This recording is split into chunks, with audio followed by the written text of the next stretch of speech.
get asked all the time, why did I decide to homeschool? I'm gonna be honest, I knew nothing about homeschooling when I first started. I had just moved to a new neighborhood, and there was a woman of color who later turned out to be my mentor, but she homeschooled her 3 kids. And I was like, oh, okay, that's interesting.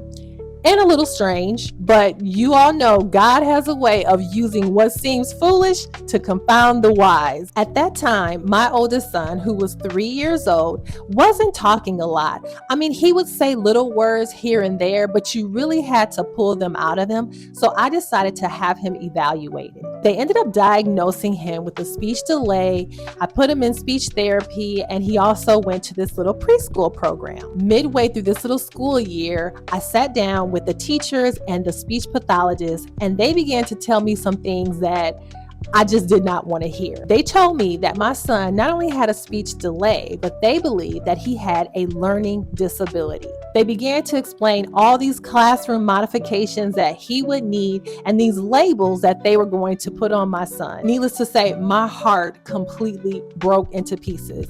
I took him home and I cried. And I mean, I cried hard. Then I had a moment of clarity. I thought, Dion, you don't have to accept this. You know what God has spoken about your son's life. You know his potential, you know his value, and you know his worth. From that moment on, I started doing my research.